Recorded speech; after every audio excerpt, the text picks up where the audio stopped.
Hello Commandos, welcome to Biometers classes online. So today we are going to discuss our chapter from class 12 physics and the name of the chapter is alternating current. So जब मैं इस chapter के बारे में बात करता हूं तो सबसे पहले कुछ मैथमेटिकल टूल्स हमें रिक्वायर्ड हैं या कहिए कुछ मैथमेटिकल फॉर्मूले हैं जो हमें याद रखने हैं जो आपकी स्क्रीन पर आपको दिख रहे हैं। Integration 0 to N T sine के ओमेगा टी डी टी, ऐसा टाइप का इंटीग्रेशन आए या बिल्कुल इसके मिलता जुलता है साइन और कॉस, देखो दोनों एक जैसे हैं तो आंसर हमेशा 0 आएगा। ये रिजल्ट के फॉर्म में याद रखना है, बस ध्यान ये रखना एन और के क्या है, इंटीजर नंबर्स हैं। क्या है? इंटीजर नंबर्स का मतलब 1 2 3 4 एंड सो ऑन। और यहां टी क्या है? टी एक टाइम पीरियड को रिप्रेजेंट कर रहा है जो यहां पर काम की चीज है। लेकिन यही यदि ये स्क्वायर में हो, मतलब देखो मैंने क्या बोला कि जैसे 0 टू 2t यहां पर बन रहा है और मैंने लिखा है यहां पर sign omega T D T, मतलब जरूरी नहीं है कि ये और एन और के सेम होने चाहिए, कोई जरूरी नहीं है। तो आंसर क्या बोलोगे? 0 है भाई। लेकिन यदि मैं यही बोल दूं 0 to 2t sine square 3 omega T, ऐसे भी लिखा है मान लो, हालांकि 3 वगैरह वाला फंक्शन तो मिलना नहीं है, चलो ये है, यहां 3 कर दो, कोई दिक्कत नहीं है। तो इसका आंसर आएगा एन टी बाई टू, मतलब 2t/2 दैट इज टी। ये रिजल्ट काम के रिजल्ट हैं, ये आपको काम आएंगे इस चैप्टर के अंदर में। ठीक है, स्टार्ट। अब यहां से आगे आपका मेन चैप्टर स्टार्ट होता है और सबसे पहली definition that is called as AC quantities. AC quantities क्या होती हैं? तो ऐसी क्वांटिटीज जो अपनी डायरेक्शन को पीरियोडिकली क्या करती हैं? चेंज करती हैं। एक फिक्स टाइम इंटरवल के पश्चात जो क्वांटिटीज अपनी डायरेक्शन को चेंज करती हैं उन्हें कहा जाता है एसी क्वांटिटीज। उन्हें क्या कहा जा रहा है? एसी क्वांटिटीज उन्हें कहा जा रहा है। ठीक है, एकदम बेसिक डेफिनेशन है। अब ये वोल्टेज भी हो सकता है, करंट भी हो सकता है, ठीक है, पावर भी हो सकती है। इनको जब मैं रिप्रेजेंट करने की बारी आती है तो हम इन्हें दो तरह से रिप्रेजेंट करते हैं बेटा। एक है मैथमेटिकल, पहला है आपका मैथमेटिकल। अब जब मैं बात करता हूं मैथमेटिकल तो भैया मैथमेटिकली मैंने माना वोल्टेज को यदि मुझे रिप्रेजेंट करना है तो ये आएगा वी ऑफ टी बराबर V M sine omega T. ठीक है, ये मैंने अल्टरनेटिंग वोल्टेज को यहां पर रिप्रेजेंट किया। अब यहां पर कुछ चीजें आती हैं कि देखो ये वी ऑफ टी क्या बतला रहा है? तो वी ऑफ टी बतला रहा है instantaneous value of AC voltage. ठीक है, ये बात बतला रहा है। फिर यहां पर एक और चीज लिखी हुई है काम की चीज, वो है भैया वीएम। ये बतला रहा है एम्पलीट्यूड, और एम्पलीट्यूड क्या होता है? Maximum deviation from mean position. Sine यहां पर एक ट्रिग्नोमेट्रिक फंक्शन है।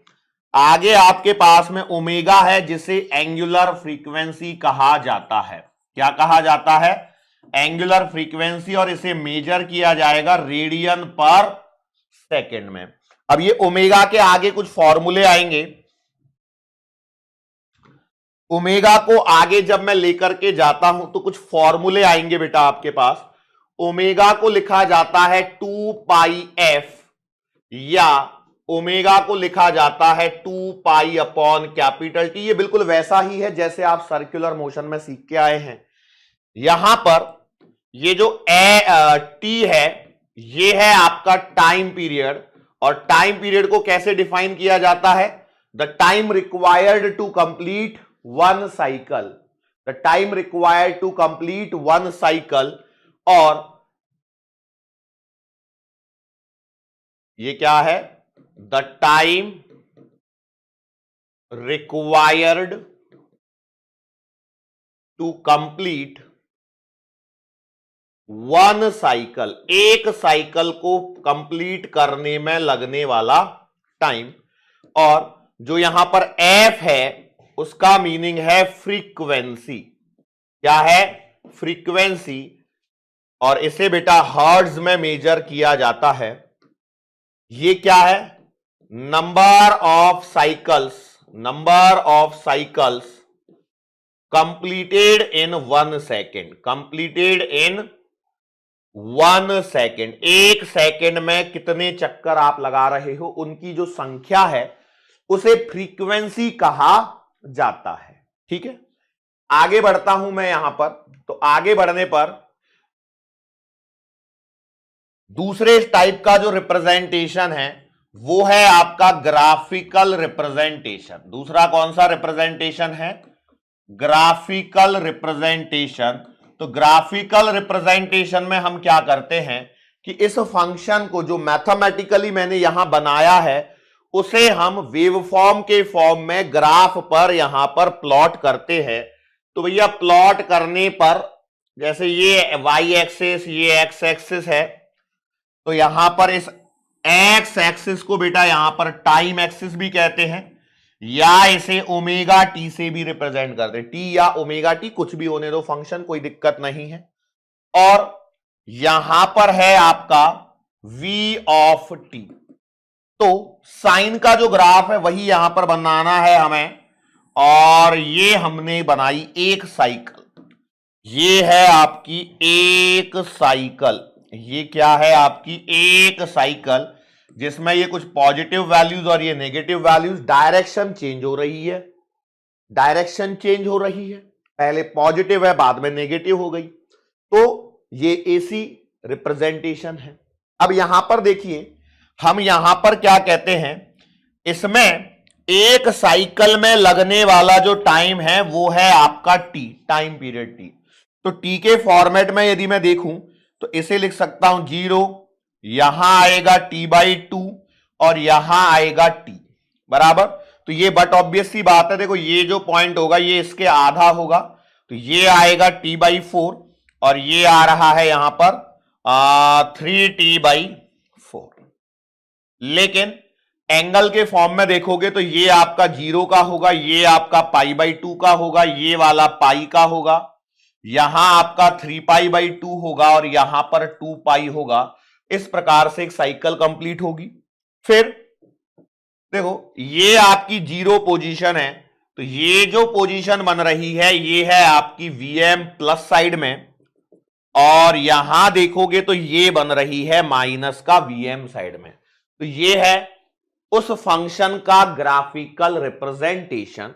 इस बेसिस पर हमारे पास में एक सवाल है, पहले बेसिक सवाल है, इसको सॉल्व करेंगे।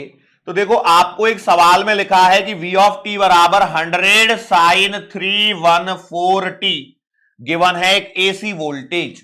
ठीक है, आपसे बोला गया है कि amplitude, frequency, time period find करना है, यही लिखा है। तो भैया देखो इसका तरीका हमेशा क्या है कि कंपेयर करो स्टैंडर्ड इक्वेशन से, कंपेयरिंग विद स्टैंडर्ड इक्वेशन। और स्टैंडर्ड इक्वेशन क्या है? v ऑफ t बराबर Vm साइन ओमेगा t। तो यहां से आप देखिए बेटा कि जो एम्पलीट्यूड है वो आपको कितना मिलेगा? एम्पलीट्यूड मिलेगा 100 वोल्ट। ठीक है, that is the maximum value. Amplitude को मैक्सिमम वैल्यू भी कहते हैं। दूसरा, यहां से आप एंगुलर फ्रीक्वेंसी निकाल सकते हैं, दैट इज ओमेगा बराबर आ रहा है 314 रेडियन पर सेकेंड। क्लियर है? फिर आगे जब मैं बढ़ता हूं तो ओमेगा बराबर है आपका 2πf और ये है आपका 314 के बराबर। अरे यस और नो, है या नहीं? ओमेगा बराबर है 2πf और ये 314 है।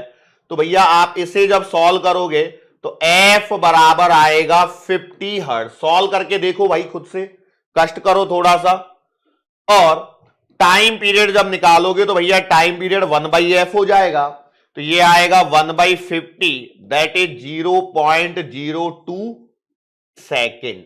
ठीक है, तो इस प्रकार से ये बेसिक सवाल मैंने करवाया है ताकि आपको एक लगे कि भैया सिर्फ थियरी नहीं पढ़ रहे हैं, थोड़ा बहुत न्यूमेरिकल पोर्शन भी यहां पर हमें दिखाई दे रहा है। ठीक है, चलो आगे बढ़ता हूं मैं यहां पर। तो अगला जो पॉइंट आपके सामने आता है वो आता है एवरेज वैल्यू या मीन वैल्यू। अब एवरेज का मतलब क्या है, जो बेसिक आपको यदि बेसिक इंग्लिश आती है तो एवरेज का मतलब क्या है, एवरेज या मीन का मतलब क्या है, जो इंस्टेंटेनियस वैल्यूज हैं आपके पास for a given period of time, उन सब का क्या लेना है, एवरेज। तो भैया मान के चलो आपके पास में गिवन है v ऑफ t बराबर vm साइन ओमेगा टी, तो इसके लिए v एवरेज को डिफाइन किया जाता है 0 to t v of t dt upon integration 0 to t और dt। इस प्रकार से इसे डिफाइन किया जाता है। लेकिन यहां पर कुछ पॉइंट्स आपको याद रखने हैं, और वो क्या है, पहला point, if function is symmetric, function is symmetric about time axis, symmetric about time axis, then average value is calculated, average value is calculated for half cycle, half cycle। ठीक है सर, कैसे पता लगेगा, भैया ग्राफ बना के देखो, जैसे अभी साइन का जो ग्राफ बनाया था हमने, तो ये टाइम एक्सिस के क्या हो गया, सिमेट्रिक हो गया। तो ऐसे केस में क्या होता है कि भैया हम जो एवरेज वैल्यू कैलकुलेट करते हैं वो फुल साइकिल के लिए नहीं करते हैं, बल्कि हाफ साइकिल के लिए करते हैं। और हाफ साइकिल के लिए करना, यदि फुल साइकिल के लिए करेंगे तो आंसर 0 आता है, इसलिए हम फिर क्या करते हैं, हाफ साइकिल के लिए कैलकुलेट करते हैं। तो इस फंक्शन के लिए, इस फंक्शन के लिए आपका जो वी एवरेज निकल के आता है ओवर अ हाफ साइकिल, तो मैं यहां लिख रहा हूं कि average value, average value for v of t बराबर vm sine omega T over a half cycle, over a half cycle.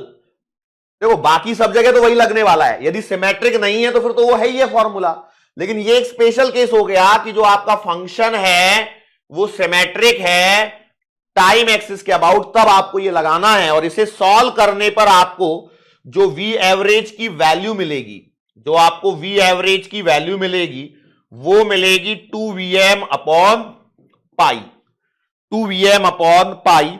जैसे आप सॉल्व करोगे तो ये आएगा 0.63 टाइम्स vm। ये याद होना चाहिए, ये वैल्यू आपको याद होनी चाहिए।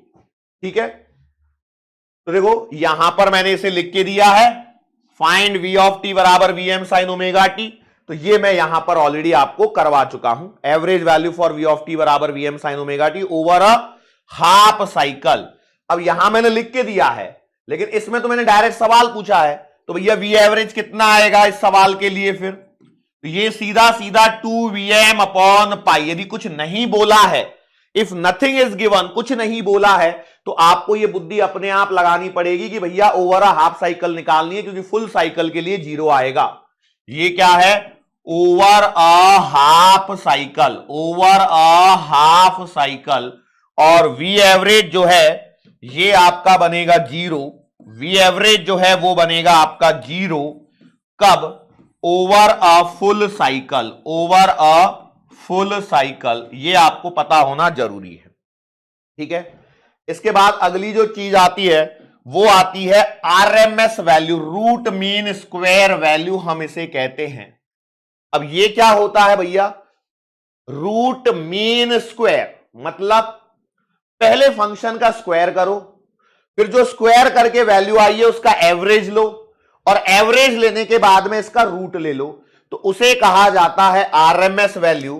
तो हमारे पास में फॉर v ऑफ t, देखो पहले तो आरएमएस वैल्यू का फॉर्मूला लिखते हैं, तो वी आर एम एस बराबर आएगा under the root of integration 0 to t v square t dt upon integration 0 to t और dt। ठीक है, ये आ गई आपके पास में आरएमएस वैल्यू। अब यहां पे कोई वो लफड़ा नहीं है कि सिमेट्रिक है या असिमेट्रिक है। क्यों नहीं है? क्योंकि स्क्वायर करने के बाद में वो ऑटोमेटिकली क्या हो जाएगा, नेगेटिव हट जाएगा। तो मैंने बोला फॉर v ऑफ t बराबर vm साइन ओमेगा t, ये यदि आपके पास में फंक्शन दिया है तो इसकी जो आरएमएस वैल्यू आएगी वो आएगी vm upon root 2, that is 0.707 times vm। अब जैसे वहां कुछ इंपॉर्टेंट पॉइंट लिखे थे, एक पॉइंट यहां पर भी इंपॉर्टेंट है जो मैं लिखवाना चाहूंगा कि इफ इन क्वेश्चन, यदि किसी प्रश्न में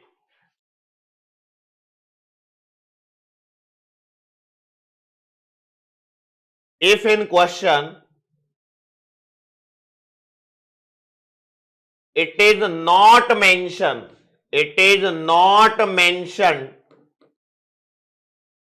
for AC supply, then it is RMS value. ये हमेशा आपकी RMS वैल्यू रहने वाली है, ये आपकी हमेशा RMS वैल्यू रहने वाली है। ठीक है, यदि नहीं मेंशन है कुछ भी तो वो आपकी RMS वैल्यू रहने वाली है। मतलब देखो, हमने पीक वैल्यू देखी, एम्पलीट्यूड देखा, वो पीक वैल्यू कहलाती है, एम्पलीट्यूड को पीक वैल्यू भी कहते हैं। ये जो Vm है वो मैक्सिमम वैल्यू है, मैक्सिमम मतलब पीक वैल्यू भी नाम कह सकते हैं। यदि कुछ नहीं मेंशन है तो उसे हमेशा आपको RMS ही मानते हुए चलना है। और एक ये वाला एक फंक्शन है, कभी ऐसा फंक्शन दिख जाए तो इसका RMS की वैल्यू ये रिजल्ट के तौर पे आपको याद रखनी है। जब मैं आगे बढ़ता हूं तो हमारे पास में यहां से मेन चीजें चालू होती है, that is behaviour of pure resistor in AC circuit. मतलब यदि आपने एक रजिस्टर को लगाया है एक प्योर रजिस्टर को एक एसी सर्किट में लगाया है तो कैसा बिहेवियर देखने को मिलेगा। तो मान के चलो ये है हमारे पास में आर वैल्यू का एक रजिस्टर, और ये आपने एक एसी सप्लाई को यहां पर कनेक्ट किया है, V ऑफ t बराबर Vm साइन ओमेगा t।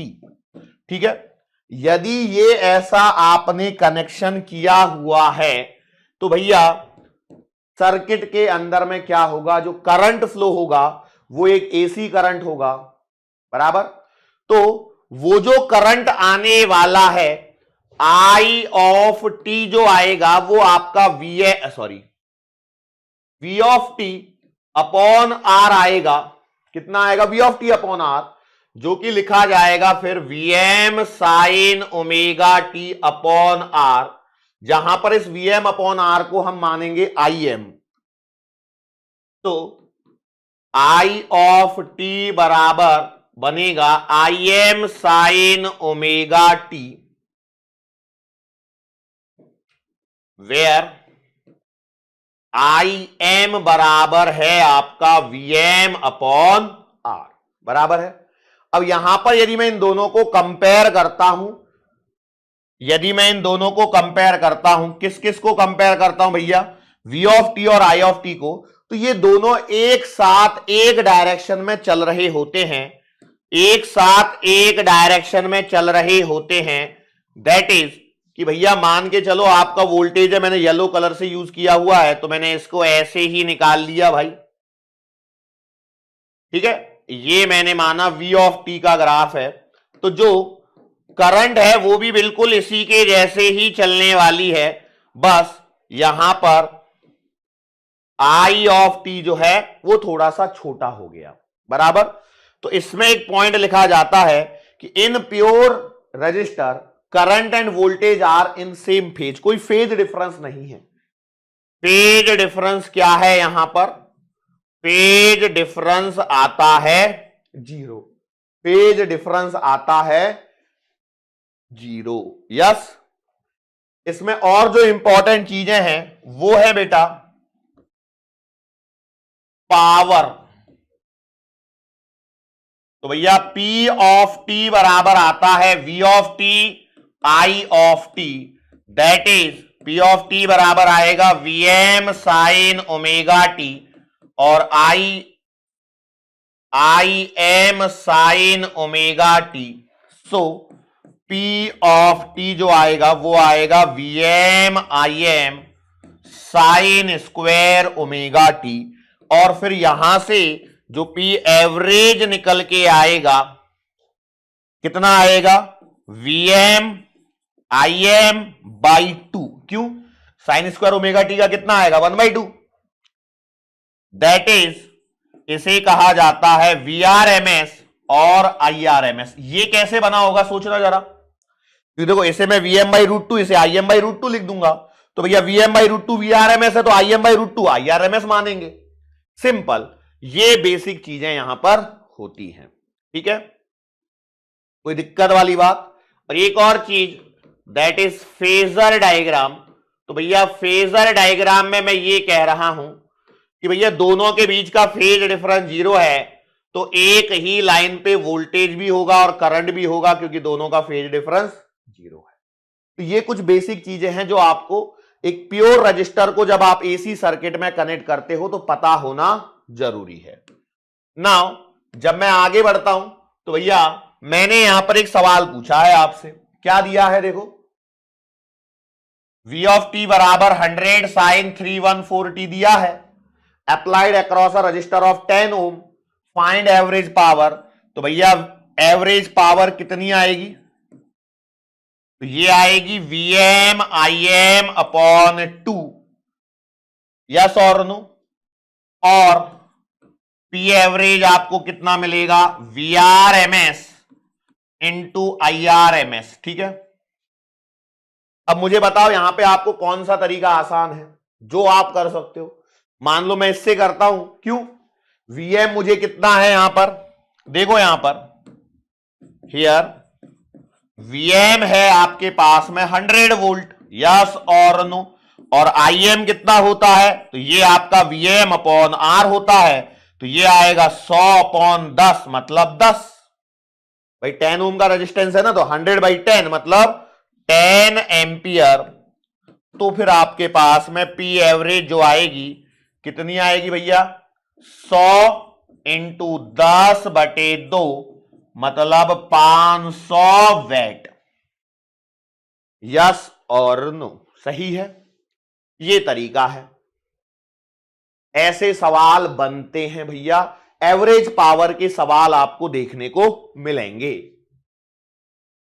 अब इसके बाद में जो अगला जो है ये है बेटा behaviour of pure inductor in AC circuit. मतलब आपके पास में यदि एक इंडक्टर है और इसे यदि आपने एक एसी सर्किट से कनेक्ट किया है, that is V of T बराबर V M sine omega T, तो भैया सर्किट में क्या होगा, करंट फ्लो होगा आई ऑफ टी का।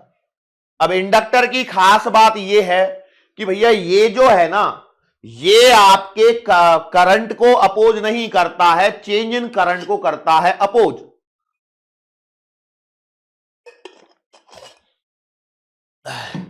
जब चेंज इन करंट को अपोज करेगा तो कहानी कैसे बनेगी, तो यहां पर कुछ टर्मिनोलॉजीज आने वाली हैं जिनको हमें ध्यान रखना है।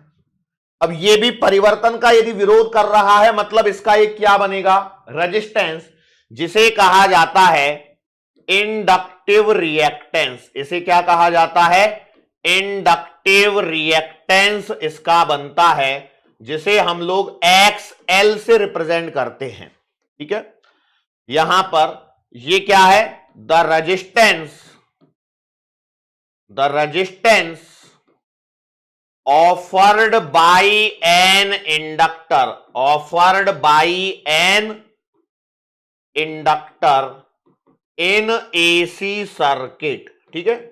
जब आप एक इंडक्टर को एसी सर्किट में कनेक्ट करते हो तो वो जो रेजिस्टेंस ऑफर कर रहा है, किस प्रकार का रेजिस्टेंस, कि भैया ये अल्टरनेटिंग वोल्टेज है, इसे परिवर्तन पसंद नहीं है, तो ये उसका विरोध करता है, और विरोध करने के कारण उसके अक्रॉस एक बैक ईएमएफ डेवलप होता है। तो हम ये इस रेजिस्टेंस को इंडक्टिव रिएक्टेंस के नाम से जानते हैं। और ये जो XL जिसे बोला है, इसका फॉर्मूला या तो आप कहिए ओमेगा L, या आप कहिए 2πfl, ठीक है। और यूनिट आएगी ओम। यूनिट क्या आएगी? यूनिट क्या आएगी? ओम आएगी, ठीक है। इतना याद रहेगा। ये इंडक्टिव रिएक्टेंस आएगा, ठीक है भाई। दूसरा जो पॉइंट है भैया कि हमने जो सर्किट में करंट माना है, ये करंट कितना आएगा? करंट फिर कितना आएगा?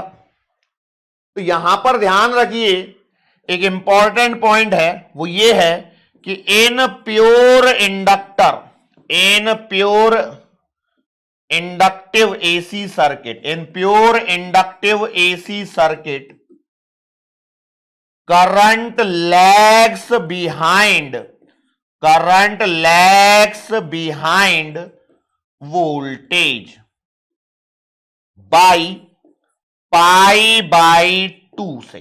कितने से पीछे चलता है? प्योर इंडक्टिव सर्किट में जो करंट है वो आपका π/2 से पीछे चलता है। क्यों? क्योंकि वोल्टेज लगाया इसने, आप परिवर्तन चालू का परिवर्तन हुआ, वो उसका विरोध करता है, तो विरोध करने के कारण यहां पर ये π/2 से क्या रह जाता है? पीछे रह जाता है। आप इसे ऐसे कर सकते हैं। तो ऐसा लेने के कारण यहां पर अब मुझे यदि करंट चाहिए, करंट चाहिए, तो भैया I ऑफ t बराबर बनेगा Im sine omega T minus π/2। π/2 से पीछे रह गया, जहां Im का मतलब आएगा Vm upon XL, Vm upon XL. और जब मैं इसे फेजर डायग्राम पे रिप्रेजेंट करूंगा तो भैया ये V है और ये है I आपका, जो कि 90 से क्या है? पीछे। 90 से क्या है? पीछे। ये यहां पर आपको इस चीज को रिप्रेजेंट करता है, ठीक है, ठीक है, यस और नो। एक और चीज यहां पर जो देखिए वो क्या है, यदि मैं इसको वेवफॉर्म के फॉर्म में यदि बनाना चाहूं, वेव फॉर्म्स के उसमें देखूं, तो भैया देखो हमारा वोल्टेज तो सिंपल है, ये ठीक है, मान के चलो ये इतना ही बनाता हूं। तो जो ये तो आपके पास में कौन सी इक्वेशन हो गई? ये तो हो गई V ऑफ t की। अब जो करंट की इक्वेशन है इसे मैं ग्रीन से ले रहा हूं, तो ये आएगी ये ऐसे ऐसे, ठीक है। π/2 से पीछे रह गई। ये है आपका I of, and the main important point, average power in pure inductive circuit, in pure inductive circuit over a full cycle या complete cycle, over a complete cycle is 0, ठीक है। ये बात समझ में आई? यहां पे चौर है, ठीक है। नाउ ऐसे ही हम लोग बात करते हैं किसके बारे में? प्योर कैपेसिटर के बारे में। मतलब आपने क्या किया, एक कैपेसिटर लिया और इसे आपने कनेक्ट कर दिया एसी सप्लाई से। ये है आपका C और ये है आपका V ऑफ t बराबर Vm साइन ओमेगा t। तो जाहिर सी बात है यहां से कुछ करंट फ्लो होना चाहिए। अब कैपेसिटर के केस में क्या होता है, जैसे ही आप सप्लाई देते हो तो कैपेसिटर स्टार्ट चार्जिंग, और कैपेसिटर भी एक तरह का एलिमेंट है, तो ये भी क्या करता है? रेजिस्टेंस ऑफर करता है। उसे कहा जाता है कैपेसिटिव रिएक्टेंस।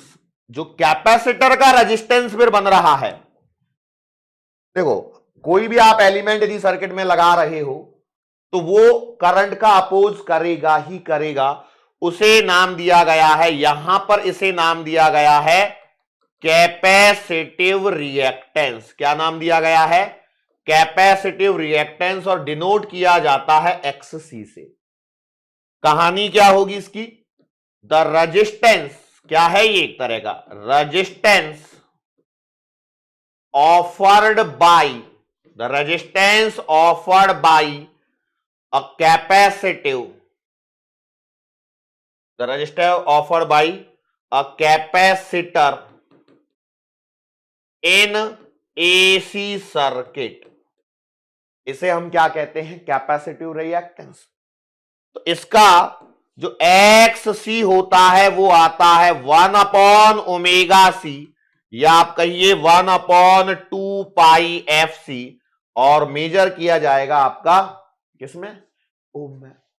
अब ये इंडक्टर से चलता है थोड़ा सा उल्टा, मतलब इंडक्टर में क्या हो रहा था? इसके कारण जो रेजिस्टेंस आ रहा था तो इंडक्टर में करंट पीछे हो जाता था, यहां पे क्या होता है? करंट चलता है आगे। मतलब यहां आपको ध्यान क्या रखना है कि इन प्योर कैपेसिटिव सर्किट, आपका यदि प्योर कैपेसिटिव एसी सर्किट में क्या होगा?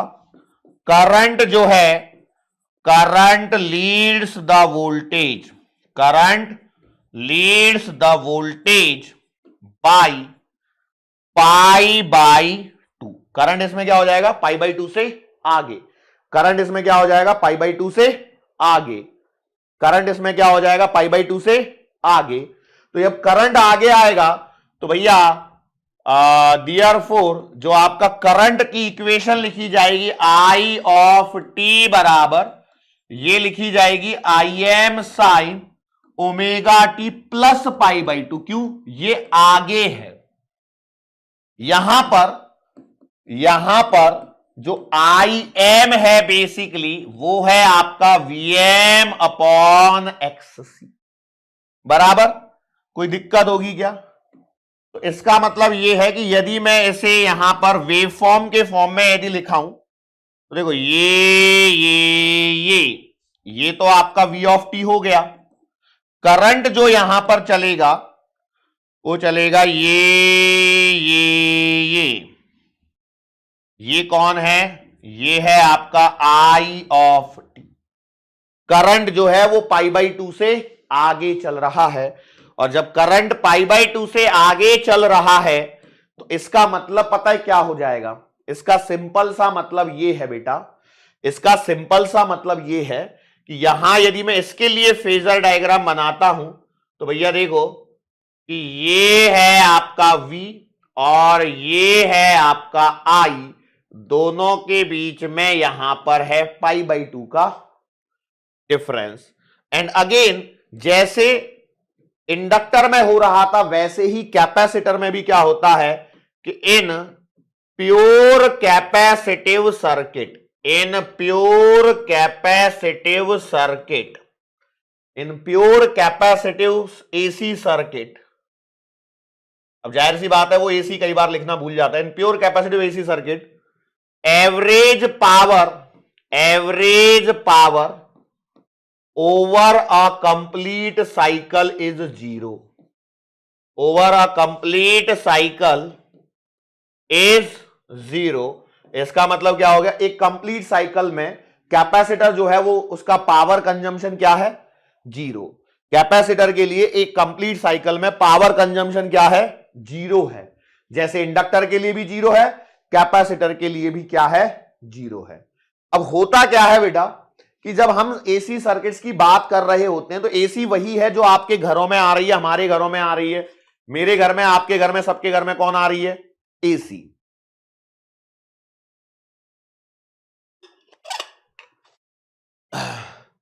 तो इसमें आप क्या कर रहे हो? पैरेलल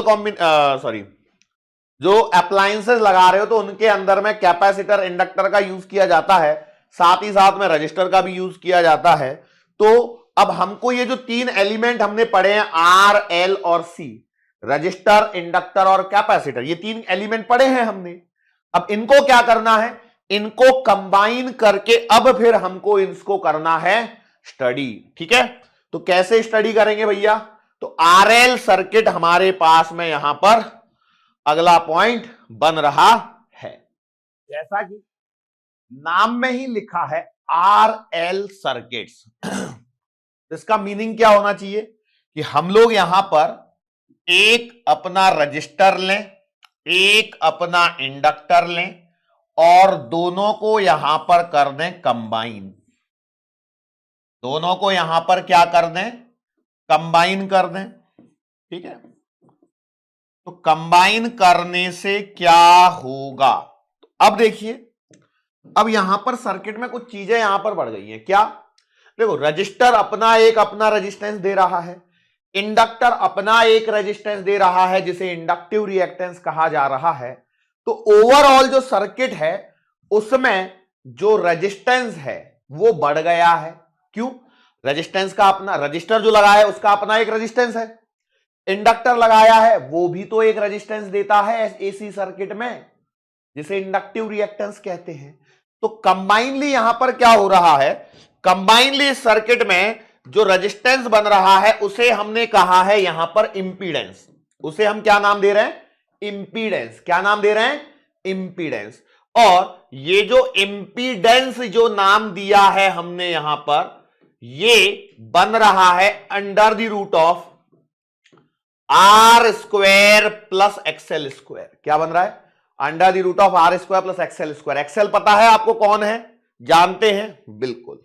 अब जब यहां से मैं सर्किट को स्टडी करना स्टार्ट करता हूं तो मैं यहां पर अब आई ऑफ टी की जगह आई ऑफ टी भी मैं मान लेता हूं। आई ऑफ टी यहां पर जो सर्किट में इंस्टेंटेनियस करंट है उस तक पहुंचने के लिए थोड़ा सा मार्ग चेंज करता हूं और मैं यहां पर सबसे पहले यहां पर फाइंड आउट कर लेता हूं VRMS, जो कि है VM अपॉन रूट टू, जो कि है आपका VM अपॉन रूट टू। फिर मैं यहां पर Z फाइंड आउट कर लेता हूं जो कि है आपका इंपीडेंस।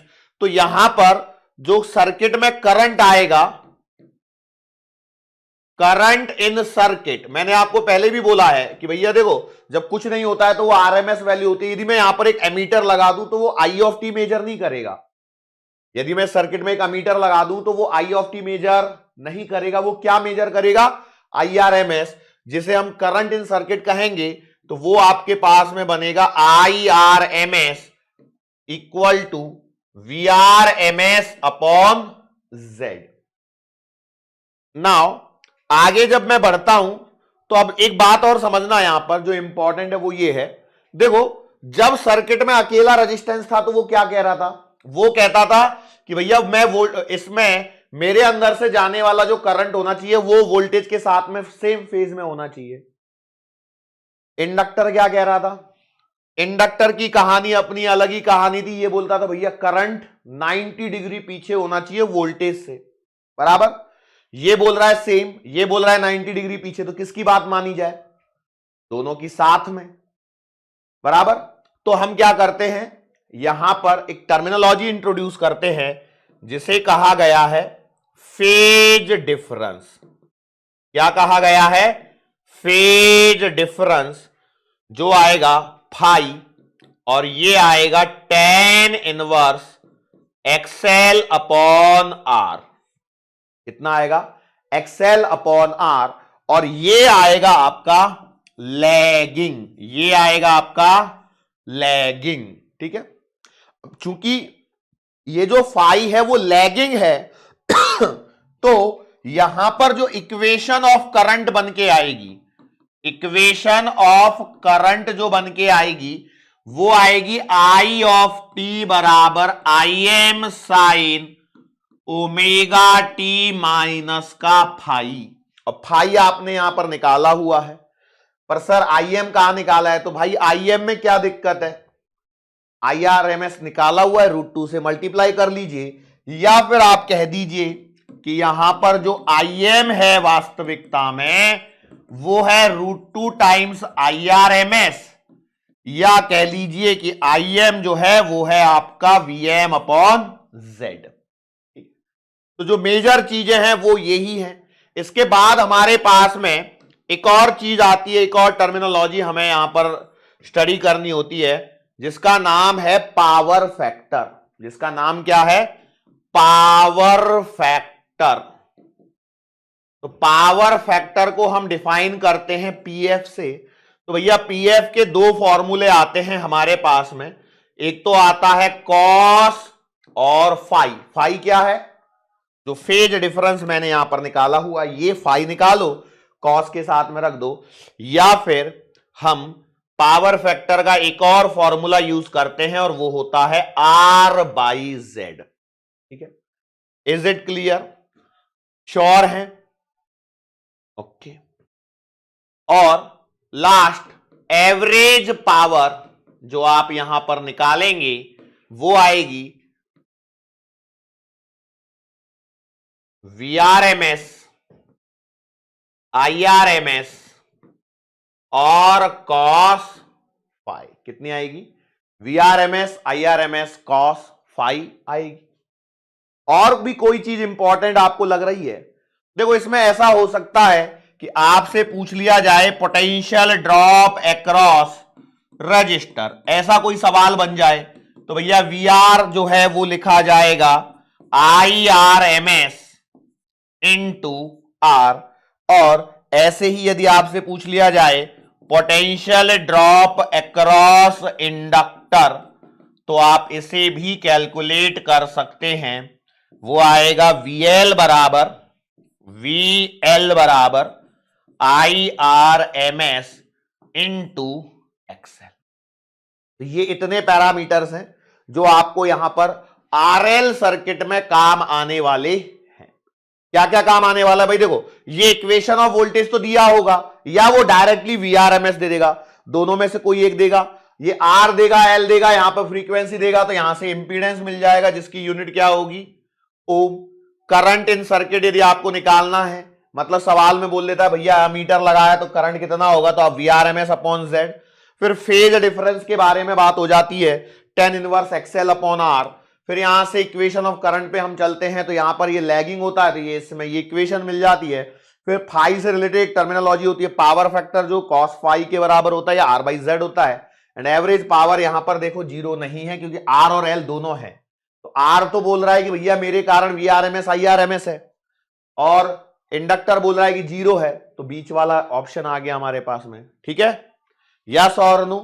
फिर ये कुछ चीजें हैं, और ये हमारा RL सर्किट का पूरा ओवरऑल केस है। आगे जब मैं बढ़ता हूं तो हमारे पास में आता है RC सर्किट। तो RC सर्किट में हम क्या कह रहे हैं कि हमारे पास में एक है रजिस्टर, फिर एक है कैपेसिटर, और इसे हमने कनेक्ट किया है AC सप्लाई से, जो कि है V बराबर का Vm sin ओमेगा t। ठीक है,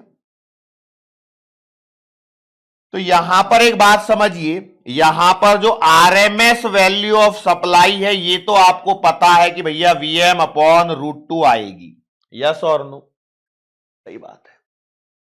अब यहां पर भी कहानी वैसे ही चल रही है। क्या कैसे चल रही है सर जी?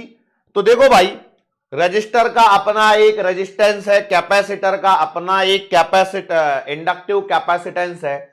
मतलब रजिस्टर ने भी सर्किट में रेजिस्टेंस ऑफर किया, कैपेसिटर ने भी सर्किट में रेजिस्टेंस ही ऑफर किया। तो ओवरऑल जो हमारे पास में इंपीडेंस निकल के आ रहा है वो आ रहा है Z बराबर √R² प्लस XC का स्क्वायर, √R² प्लस XC का स्क्वायर। क्या वैसा ही है कुछ कुछ? बिल्कुल। अब चूंकि हमारे पास में ये आ चुका है तो हम यहां से बात करें, वो है करंट इन सर्किट। तो बताओ मुझे करंट कितना फ्लो हो रहा होगा? तो हम यहां से निकालते हैं RMS करंट, जो आएगा VRMS/Z। कितना आएगा? VRMS/Z बराबर। अब ये जो करंट है, ये करंट के साथ में क्या हो रहा है भाई? प्रॉब्लम वही है कि भैया देखो, रजिस्टर बोल रहा है कि करंट, और मेरे अंदर में जो करंट है, मैं तो करंट को चाहूंगा कि वोल्टेज के साथ में सेम फेज में रहे। कैपेसिटर क्या चाहेगा? फिर कैपेसिटर चाहेगा कि करंट जो है वो वोल्टेज से π/2 आगे रहे। कैपेसिटर वोल्टेज को पीछे छोड़ के आगे करंट को ले जाना चाहता है। तो फिर उस केस में हम क्या करें? तो हम ये कहते हैं कि यहां पर आएगा एक फेज डिफरेंस, यहां पर आएगा एक फेज डिफरेंस जिसे लिखा जाएगा फाई बराबर tan inverse X C upon R. और चूंकि कैपेसिटर की चाहत थी कि करंट आगे रहे, तो इसका मतलब यहां ये जो आएगा वो आएगा लीडिंग, यहां जो आएगा वो आएगा लीडिंग। करंट कैसा रहेगा? लीडिंग में रहेगा। अब ये जो करंट जो लीडिंग में है तो कितना लीडिंग रहेगा फाई के हिसाब से, तो जो उसकी इक्वेशन बनेगी उस इक्वेशन को हम आई ऑफ टी से यदि डिनोट करेंगे तो हम यहां पर लिखेंगे इक्वेशन ऑफ करंट। तो ध्यान से देखना, आई ऑफ टी बराबर आ रहा है I M sine omega T plus phi. कितना? Plus phi. क्यों? लीडिंग हो गया कैपेसिटर में। यस और नो? यहां मेरे पास में जो आई एम आएगा या तो वो √2 times I R M S हो रहा होगा या फिर वीएम अपॉन जेड बन रहा होगा। दो ही पॉसिबिलिटी है, या तो √2 times I R M S हो रहा होगा या वीएम अपॉन जेड यहां पर बन रहा होगा। इसके अलावा कोई संभावना आपको नजर आती है? जी नहीं, इसके अलावा कोई संभावना नजर नहीं आती है। लगे हाथों यहां पर एक छोटी सी टर्मिनोलॉजी जिसे कहा जाता है पावर फैक्टर। तो भैया पावर फैक्टर तो यहां पर भी वही रहने वाला है, क्या? कॉस फाई, बस फाई बदल चुका है and again R by Z, Z बदल चुका है। यस और नो? तो पावर फैक्टर के ये दो फॉर्मूले हो गए। इसके बाद और क्या काम की चीज है भैया यहां पर? तो वो है एवरेज पावर।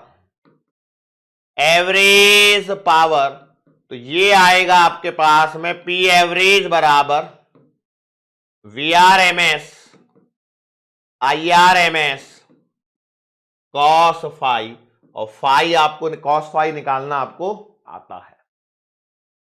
यस। फिर मैंने एक और चीज आपको बोली हुई है कि भैया कभी कभी पोटेंशियल डिफरेंस से रिलेटेड सवाल आ जाता है, तो मैं बोलूंगा पोटेंशियल डिफरेंस अक्रॉस रजिस्टर यदि आपको निकालना है तो वो आएगा वी आर बराबर I R M S into R. और यही आप पोटेंशियल डिफरेंस या ड्रॉप अक्रॉस यदि आप निकालना चाहो कैपेसिटर तो ये आएगा वी सी बराबर I R M S into X C. ठीक है? यस और नो? श्योर है क्या?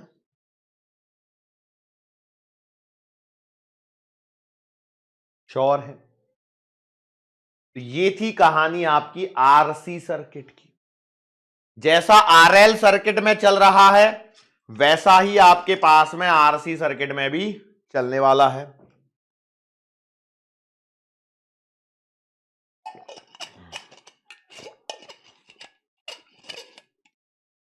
ठीक है?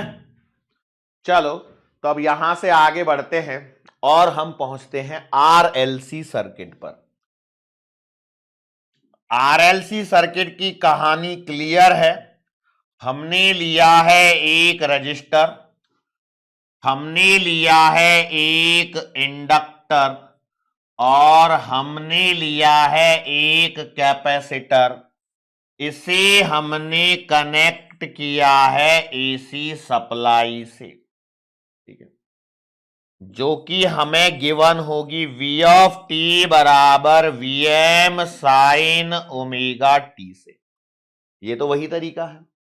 अब यहां पर देखो हम अमूमन क्या कर लेते हैं कि सबसे पहले वी आर एम एस निकाल लेते हैं, जो कि कितना आता है वी एम अपॉन √2। अब इसमें खास बात देखो बेटा यहां पर क्या हो रही है, हम एक बार है ना पूरा ओवरऑल एनालिसिस यदि करें यहां पर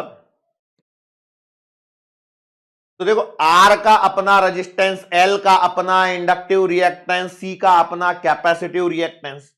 तो सर्किट में आप ऐसे पैरामीटर हो गए कि देखो ये आर है, वो चाहता है कि जो सर्किट में से जो करंट हो वो वोल्टेज के साथ में सेम फेज में रहे।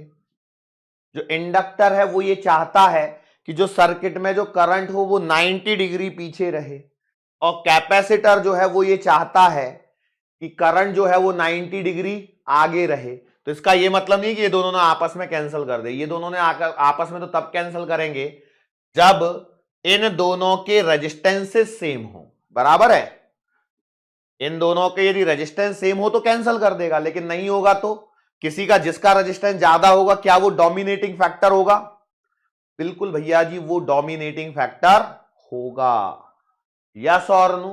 तो इसलिए हमारे सर्किट में जो इंपीडेंस बनेगा, हमारे सर्किट में जो इंपीडेंस बनेगा वो बनेगा आपका Z बराबर under the root of R square plus XL minus XC का स्क्वायर। मैं यहां पर एक फैक्ट कंसीडर कर रहा हूं कि XL की वैल्यू XC से बड़ी है। सर उससे क्या फर्क पड़ना, नहीं भी होता तो नहीं, आगे चल के डिपेंड करेगा, आगे चल के फर्क पड़ेगा, इसलिए ध्यान रखना। हमने माना है कि XL बड़ा है XC से, ठीक है, ये जरूरी है। इस बेसिस पर हम चल रहे हैं। तो भैया एक बात बताओ फिर मुझे कि यहां इस बेसिस पर यदि मैं बात करूं तो जो सर्किट है उसमें जो करंट आएगा वो कितना आएगा? तो वो आपके पास में आएगा IRMS बराबर VRMS अपॉन Z आएगा। कितना आएगा? VRMS अपॉन Z आएगा। फिर यदि मैं बात करूं यहां पर तो वो बात होने वाली है फेज डिफरेंस की। तो भैया देखो, फेज डिफरेंस जो आएगा वो अब जो आएगा वो आएगा tan inverse XL minus XC upon R। ठीक है, अब जो आएगा वो आएगा XL minus XC upon R। अब सवाल यह है कि मैं लीडिंग लिखूं या लैगिंग लिखूं, तो ध्यान रखना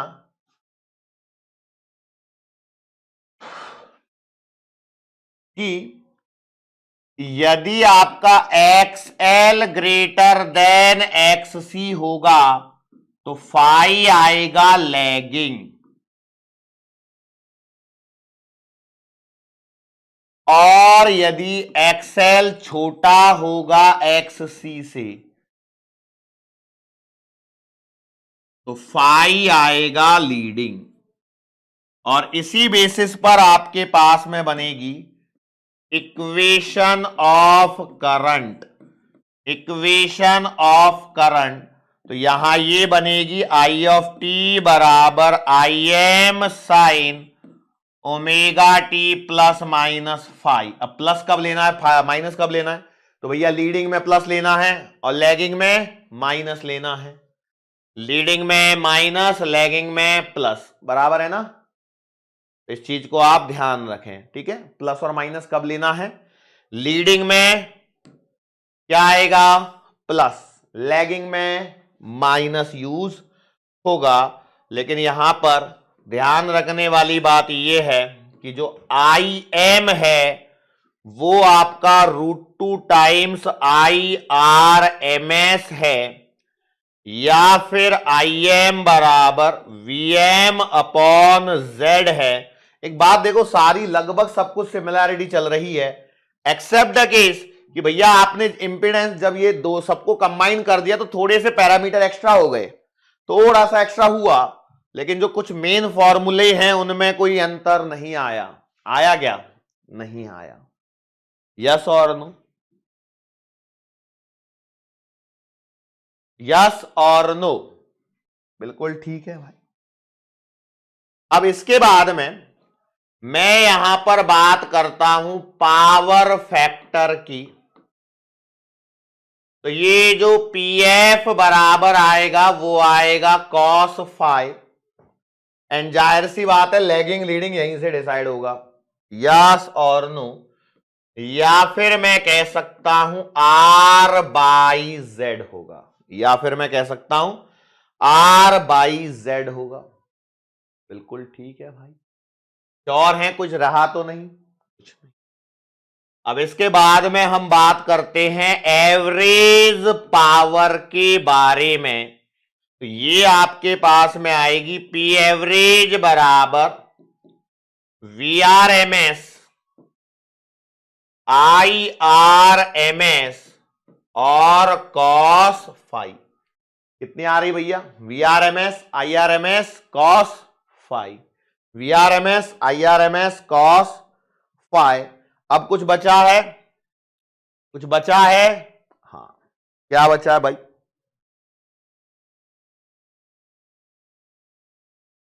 क्या बचा है? Voltage drop. उसको और पढ़ लो। तो भैया पोटेंशियल ड्रॉप अक्रॉस रजिस्टर कितना लिखा जाएगा? जो पहले लिखा था वही बनेगा भाई, वी आर बराबर I R M S into R. मैं आपसे पूछूं पोटेंशियल ड्रॉप अक्रॉस इंडक्टर बताना जरा कितना आएगा। इसे मैं डिनोट कर देता हूं एल से, तो ये आएगा I R M S into XL. अच्छा, कोई ऐसा तो नहीं ना जिसको ये एक्सएल और एक्सी याद नहीं है? भूल गए हो भाई? पता लगा होता है ना। और एक और चीज, पोटेंशियल ड्रॉप अक्रॉस कैपेसिटर यदि मैं देखता हूं तो ये आएगा वीसी बराबर I R M S into XC. ठीक है, ये तो सारी पैरामीटर सारे मैंने कैलकुलेट कर दिए।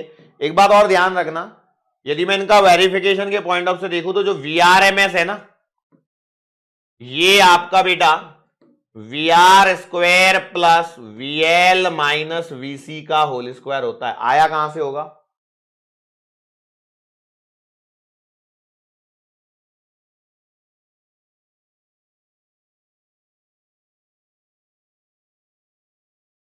देखो, z बराबर आपको पता है क्या? Under the root of R square plus XL minus XC का होल स्क्वायर है ना। मल्टीप्लाई करो दोनों साइड में,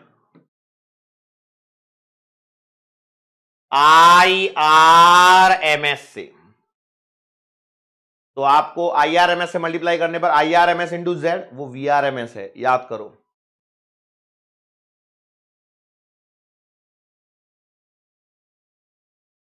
आई R M S into Z V R M S.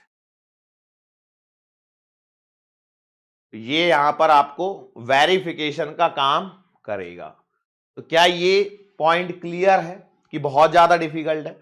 आप इस वाले को एक को यदि याद कर लोगे तो आपका पूरा काम यहां पर हो जाएगा। ये सर्किट में current equation I of T मैंने यहां पर बना के रख दी है। ठीक है, कोई दिक्कत?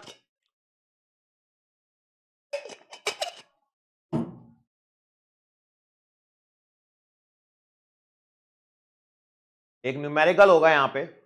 अरे कहां गया भाई? ये रहा। देखो, इन आरएलसी सर्किट, आर गिवन है आपको। गिवन क्या है उसको देखो बेटा।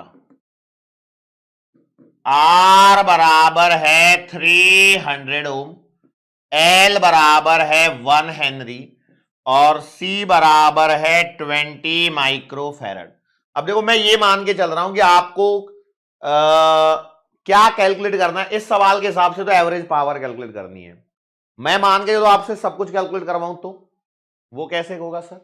तो देखो भैया, इस सवाल में और भी डेटा गिवन है। क्या दिया? पीक वोल्टेज दे रखी है, मतलब वी एम दे रखा है 50√2 और फ्रीक्वेंसी दे रखी है 50/पाई हर्ट्ज। क्या यही डेटा दे रखा है? चलो, मैं यदि सबसे पहले बात करूं तो भैया वी आर एम एस यदि मैं आपसे पूछूं तो ये क्या आएगा? तो ये आएगा Vm/√2। तो मुझे बताओ वी आर एम एस कितना हो जाएगा? तो Vm कितना है?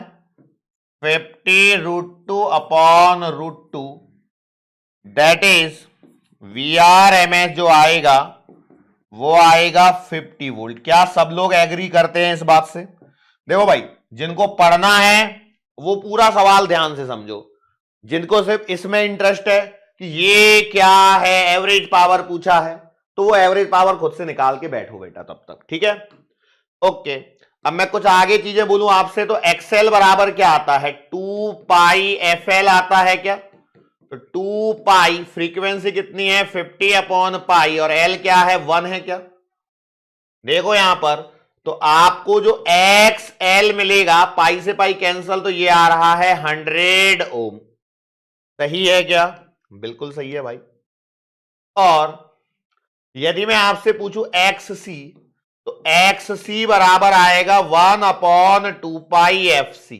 सही है क्या, जरा पुट करना, 1 upon 2 pi into 50 upon pi, C कितना है इंटू 20 माइक्रोफैरड। माइक्रोफैरड मतलब 10 टू द पावर 6 ऊपर चला जाएगा। फिर से यहां पर देखना बेटा, कुछ कैंसल होते हुए नजर आएगा, जैसे हमने यहां पे पाई से पाई काटा था वैसे पाई से पाई यहां भी कटेगा, 50 दूना 100, तो ये आएगा, तो ये आएगा 20 की एक जीरो और काट लो, तो 3 जीरो तो वैसे ही कैंसिल हो गई, और 3 जीरो मतलब 1000/2, मतलब ये आ रहा है 500 ओम। कितना आ रहा है 500 ओम। यहां पर एक बात को समझिए बेटा, एक्सएल आपको मिला है 100 ओम, एक्सी मिला है 500 ओम, बराबर, ये तो दिख रहा है आपको, यस सर क्लियरली दिख रहा है। तो यहां से मैं यदि आपसे पूछूं तो Z कितना आएगा, इंपीडेंस कितना आएगा, तो ये आएगा R square plus XL minus XC का होल स्क्वायर। फॉर्मूला याद होना ही चाहिए।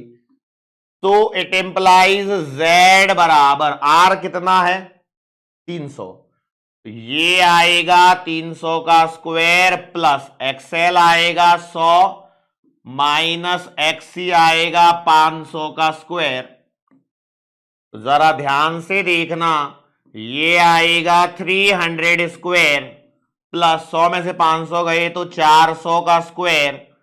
तो भैया जी Z आएगा 300 400, 3 4 5 का पेयर बनेगा, तो ये आएगा 500 ओम। चलो कितनी चीजें मैंने निकाल ली, यदि मैंने नंबरिंग भी करी है मान लो, तो एक के बाद में यहां है 2 एक्सएल, यहां है 3 XC inductive capacitive reactance inductive reactance, यहां है 4 इंपीडेंस। अब 5वें नंबर पे मैं बात कर रहा हूं IRMS, जो कि आएगा VRMS अपॉन Z। बोलो भैया VRMS 50, तो यह आएगा 50/500 मतलब 0.1 एम्पियर। फिर मैं इसके बाद किसकी बात करता हूं बेटा, बोलो किसकी बात करता हूं,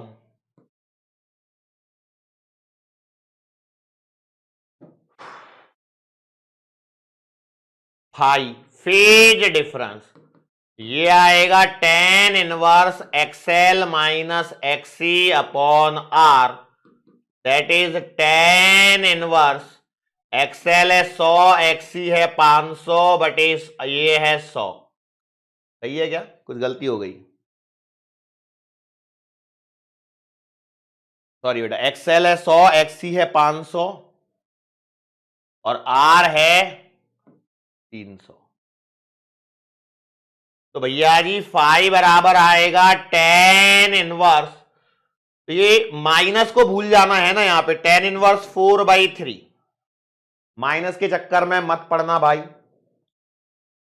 4/3 मतलब ये आ गया 53 डिग्री। ओके, अच्छा लीडिंग है या लैगिंग है, तो ये आएगा लीडिंग। कैसे पता लगा सर जी, यदि एंगल फाई नेगेटिव बन रहा हो तो लीडिंग है, या यहां एक्सी ग्रेटर देन एक्सएल है तो ये भी लीडिंग है।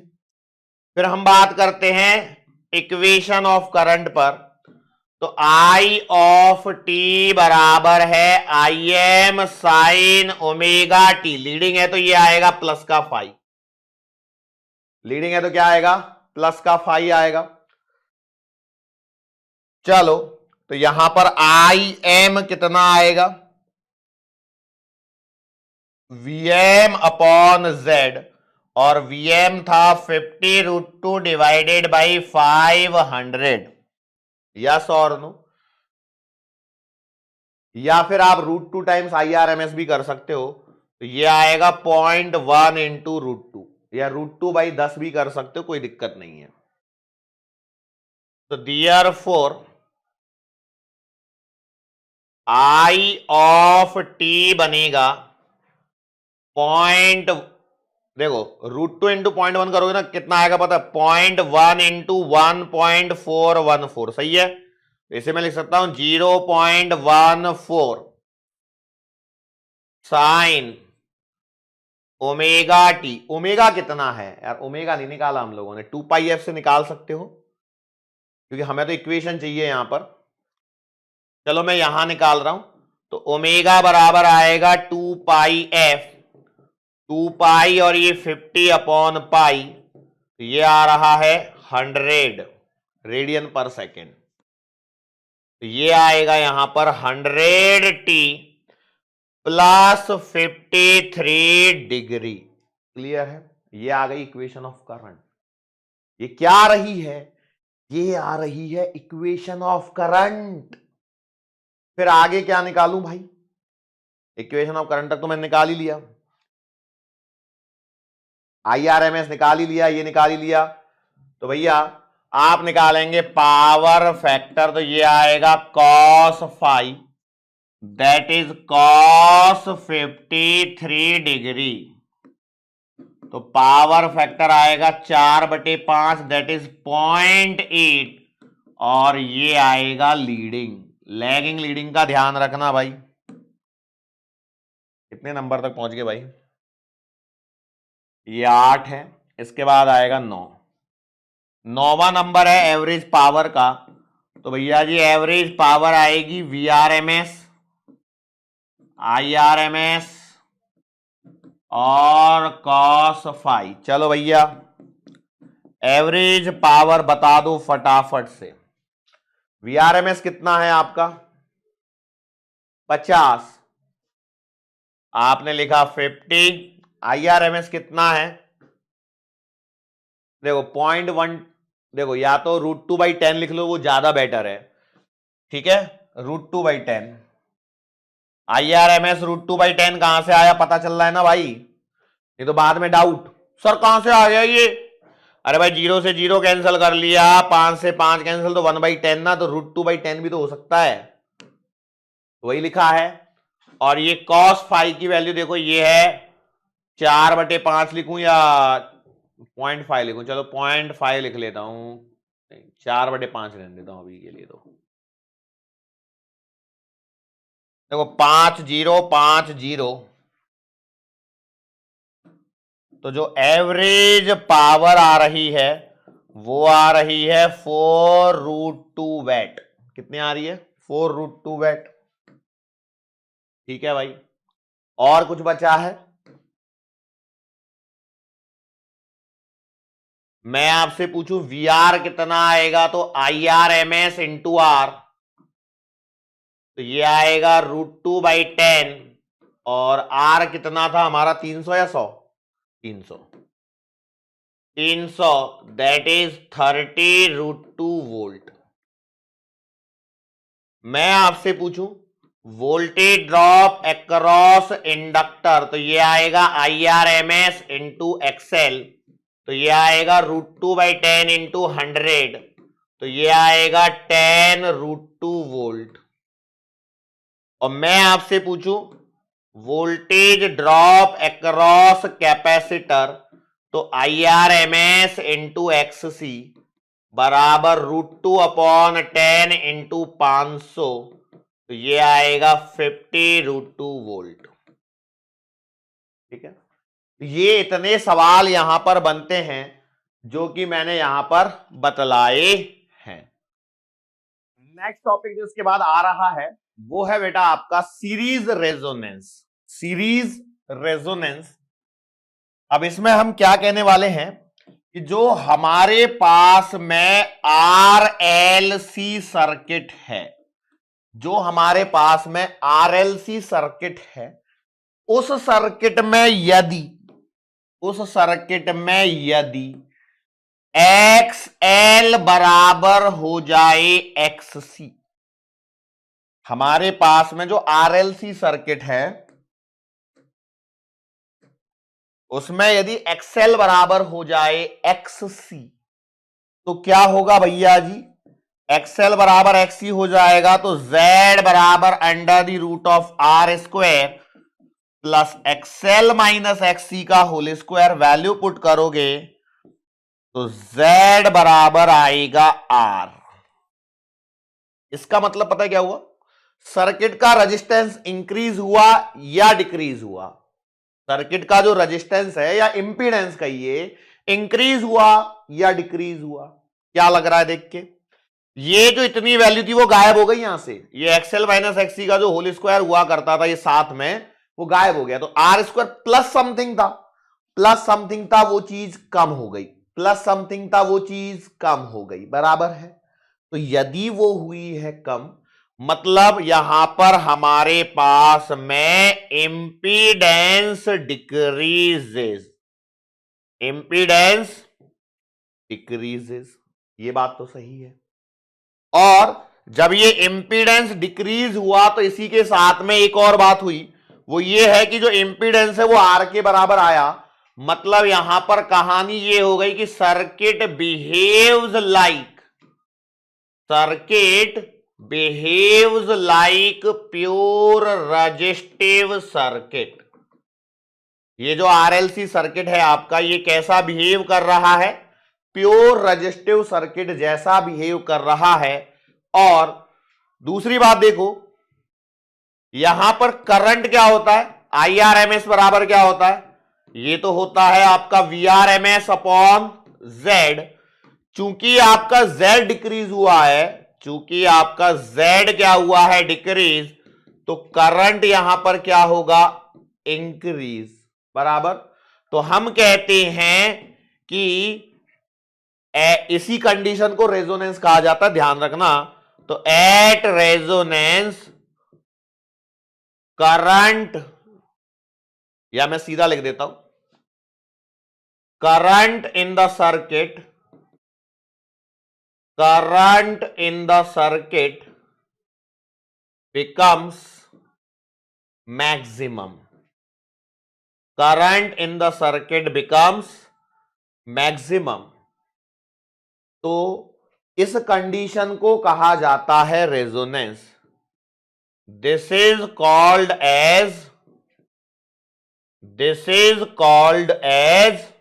व्हाट, रेजोनेंस, अनुनाद की स्थिति इसे कहा जाता है। थोड़ा और बचा है, देखो देख पा रहे हो 39 स्लाइड्स कंप्लीटेड है, 55 तक जाना है अपने को, बीच में खाली खाली भी मिलेंगे, डोंट वरी अबाउट इट। तो इसे रेजोनेंस कहा जाता है। मान लो 20 मिनट और खींच लेंगे हम, मैक्सिमम खत्म हो जाएगा, ठीक है, बहुत ज्यादा डिफिकल्ट नहीं है। इसलिए मैंने जो मेन फैक्टर था ना, मेन जो टॉपिक था वो RLC ही सर्किट ही था, वही चीज है, तो इसी को हमने रेजोनेंस कहा। तो अब रेजोनेंस के लिए ध्यान रखना क्या कंडीशन होनी चाहिए, कंडीशन ये है भैया रेजोनेंस की कि XL बराबर XC, इंपीडिव बोल रहा हूं मैं, इंडक्टिव रिएक्टेंस जो है सर्किट का वो कैपेसिटिव रिएक्टेंस के इक्वल होना चाहिए। सर्किट का, RLC सर्किट का इंडक्टिव रिएक्टेंस जो है वो इस RLC सर्किट के कैपेसिटिव रिएक्टेंस के इक्वल होना चाहिए। इस RLC सर्किट के अंदर में ये बात चल रही है। जब ऐसा होता है तो सर्किट का जो इंपीडेंस है वो डिक्रीज होता है और वो डिक्रीज होकर मिनिमम बन जाता है। जब इंपीडेंस मिनिमम बनता है तो ये सर्किट जो है ये प्योर रेजिस्टिव सर्किट जैसा बिहेव करता है और इस सर्किट में जो करंट है वो मैक्सिमम बन जाता है। इस सिचुएशन को, इस स्थिति को, इस कंडीशन को रेजोनेंस कहा जाता है। सो एट रेजोनेंस हम ये कह रहे हैं कि XL बराबर है XC। तो भैया यहां से देखो हम इसे लिख लेते हैं ओमेगा L बराबर 1 अपॉन ओमेगा C, तो ओमेगा स्क्वायर बराबर 1 अपॉन LC। तो इसे ओमेगा नॉट के नाम से दे देता हूं नाम, इसे कहा जाता है एंगुलर रेजोनेंट फ्रीक्वेंसी। ये क्या है आपकी angular resonant frequency omega naught, जिसे मैं आगे लिख दूं तो भैया एफ नॉट बराबर आता है 1/2 pi under the root of LC। तो भैया यदि आप फ्रीक्वेंसी को चेंज करते जाओगे तो एक सिचुएशन ऐसी आएगी जहां L और C की वैल्यू के लिए एफ नॉट बराबर 1/2 pi under the root of LC। ये वो सिचुएशन है जहां पर आपके सर्किट में इंपीडेंस मिनिमम हुआ है, करंट मैक्सिमम हुआ है, RLC circuit pure resistive circuit की तरह बिहेव कर रहा है और इसी को हम कह रहे हैं रेजोनेंस, अनुनाद। ठीक है, अब इस पे करंट क्या हुआ है, मैक्सिमम हुआ है। तो जो करंट मैक्सिमम हुआ है तो इस करंट वर्सेस फ्रीक्वेंसी का जब हम ग्राफ बनाते हैं तो ये ग्राफ ऐसा आता है और ये है वो आपकी ओमेगा नॉट वाली frequency, angular frequency, angular resonant frequency, जहां पर आपका करंट क्या है, मैक्सिमम है। ठीक है, तो यहां पर ये जो है रेजोनेंस वाली कंडीशन है, इसमें जो शार्पनेस ऑफ रेजोनेंस जो हमने हेडिंग लिखी है, that is also called as quality factor. तो इसे डिफाइन किया गया है कि ये जो है एंगुलर विड्थ जो मैक्सिमम ओमेगा नॉट अपॉन इसका जो डिफरेंस है उसका जो रेशियो है, इसे क्वालिटी फैक्टर या शार्पनेस ऑफ रेजोनेंस कहा जाता है। मतलब कि भैया ये जो ग्राफ है ये कितना पतला है, कितना शार्प है, ये क्वालिटी फैक्टर का काम करता है, जिसका यूज ट्यूनिंग सर्किट्स में किया जाता है। जिसका यूज कहां किया जाता है, ट्यूनिंग सर्किट में किया जाता है। यस और नो? तो ये क्वालिटी फैक्टर का फॉर्मूला है। ओमेगा नॉट क्या है, angular resonant frequency upon bandwidth, ये क्वालिटी फैक्टर का एक फॉर्मूला है। ठीक है, यहां पर ये जो 2 डेल्टा ओमेगा जो हम लिख रहे हैं, ये क्या है, ये है आपका difference in resonant angular frequency and that angular frequency eight which power consumption in RLC circuit is half the power consumption at resonance frequency. मतलब मैक्सिमम पर, भाई देखो क्या बोल रहा हूं, omega naught angular resonant frequency पर एक आपका पावर कंजम्पशन होगा और एक वो फ्रीक्वेंसी जिस पर जो पावर कंजम्पशन है, जो एवरेज पावर है, वो हाफ है उस रेजोनेंट फ्रीक्वेंसी की। तो इधर से और उधर से दो वैल्यूज ऐसी हमें यहां पर मिलती हैं। क्यों, साइनोसॉइडल ग्राफ जैसा दिख रहा है कुछ कुछ, तो दो वैल्यूज हमें मिलती हैं। तो भैया डेल्टा ओमेगा एक साइड से ओमेगा 1 माइनस ओमेगा नॉट और एक साइड से आएगा ओमेगा नॉट माइनस ओमेगा 2। तो इन दोनों का जो सम है वो 2 डेल्टा ओमेगा। यस और नो? ओमेगा 1 और ओमेगा 2 क्या है भैया, वो पावर ओमेगा एंगुलर फ्रीक्वेंसी की वो वैल्यू जहां पर पावर जो है वो रेजोनेंस पर पावर के हाफ है। रेजोनेंस पर जो पावर आएगी उसके क्या है, हाफ है, उसे हमने कहा है ओमेगा 1 एंड ओमेगा 2। ठीक है, इनडायरेक्टली यदि मैं कहूं तो ओमेगा 1 माइनस ओमेगा 2 जो है वो 2 डेल्टा ओमेगा बनने वाला है, जिसे बैंडविड्थ कहा गया है। ठीक है, आगे देखो क्वालिटी फैक्टर के दो फॉर्मूले और हैं। क्वालिटी फैक्टर को ऐसे भी डिफाइन किया जाता है, potential drop across inductor upon potential drop across resistance, ratio of potential drop across inductor to resistor, या ratio of potential drop across capacitor to resistor. इससे भी आपके पास में क्या निकाला जाता है, क्वालिटी फैक्टर निकाला जाता है। इट इज, ये यहां पर सिचुएशन निकल के आती है। अब यहां पर ये जो अगला पॉइंट जो यहां पर आपको दिख रहा है वो बेसिकली है आपकी हेडिंग LC ऑसिलेशंस।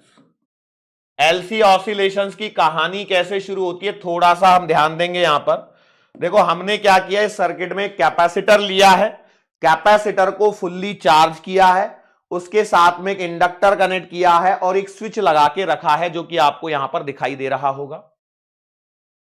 t बराबर 0 पर जैसे ही मैं स्विच को करता हूं क्लोज, तो उस समय की सिचुएशन ऐसी है कि भैया कैपेसिटर आपका फुल्ली चार्ज है, उसके पास में इलेक्ट्रोस्टैटिक एनर्जी है, that is Q²/2C, that is the maximum energy. और यहां पर इंडक्टर के पास में, इंडक्टर एनर्जी को मैग्नेटिक फील्ड के फॉर्म में स्टोर कर सकता है, लेकिन उसके पास एनर्जी 0 है। जैसे ही स्विच को क्लोज करोगे तो क्या होगा, ये सर्किट होगा कंप्लीट, तो चार्ज जो है वो कैपेसिटर से फ्लो होने लगेगा। तो भैया इस समय हमने कैपेसिटर की इस वाली प्लेट को प्लस और इस वाली को माइनस माना है, तो यहां से चार्ज इधर से फ्लो होने लगेगा। जब चार्ज फ्लो होने लगेगा तो यहां से करंट फ्लो होने लगेगा, और T बराबर T/4 वो टाइम आएगा जिस समय आपकी कैपेसिटर पूरी तरह से डिस्चार्ज हो जाएगा और पूरी जो इलेक्ट्रोस्टैटिक एनर्जी है वो मैग्नेटिक फील्ड के फॉर्म में हाफ LI स्क्वायर के फॉर्म में स्टोर हो जाएगी। बराबर। अब कैपेसिटर क्या हो गया, डिस्चार्ज हो गया। अब कैपेसिटर जब डिस्चार्ज हो गया तो पूरी जो एनर्जी थी वो अब किसके पास आ गई, इंडक्टर के पास में। तो ये वापस से फिर क्या करेगा, आगे सप्लाई करेगा। तो T बराबर T/4 से T/2 तक वो टाइम होगा जहां पर वापस से क्या होगा कि अब कैपेसिटर जो फुल्ली डिस्चार्ज हो चुका था वो वापस से चार्ज होने लगेगा। और जब कैपेसिटर चार्ज होने लगेगा तो अब चूंकि इधर से करंट आया है तो इस बार कैपेसिटर की ये वाली प्लेट प्लस और ये वाली माइनस हो जाएगी। तो आपकी जो पूरी मैग्नेटिक एनर्जी थी वो क्या इलेक्ट्रोस्टैटिक एनर्जी में पहुंच जाएगी, दैट इज Q² के फॉर्म में, और मैग्नेटिक फील्ड के फॉर्म में एनर्जी 0 हो जाएगी।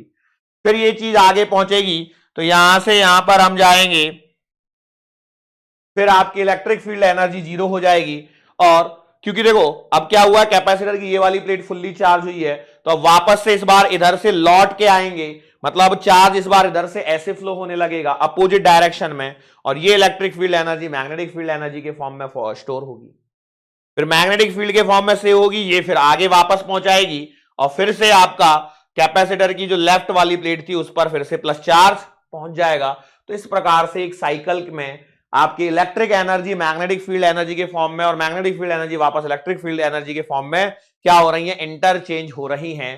तो ये LC ऑसिलेशन कहलाता है। इस पूरी साइकिल में क्या हुआ कि पहले कैपेसिटर की जो लेफ्ट प्लेट पे प्लस चार्ज था, बाद में कैपेसिटर डिस्चार्ज हुआ T/4 पर, फिर आपकी राइट साइड वाली प्लेट पर प्लस चार्ज आया, फिर एक बार क्या हुआ, डिस्चार्ज हुआ, और फिर वापस से T बराबर T पर फिर से वहीं पर वो चार्ज पहुंच गया जो लेफ्ट वाली प्लेट पर चार्ज था। तो इस प्रकार से पोलैरिटी भी यहां पर क्या होती है, चेंज होती है। ये वैसा ही एक्सपेरिमेंट है जैसे हम लोग स्प्रिंग ब्लॉक सिस्टम में खेलते हैं कि पोटेंशियल एनर्जी काइनेटिक एनर्जी के फॉर्म में और काइनेटिक एनर्जी जो है वो पोटेंशियल एनर्जी के फॉर्म में चेंज होती है।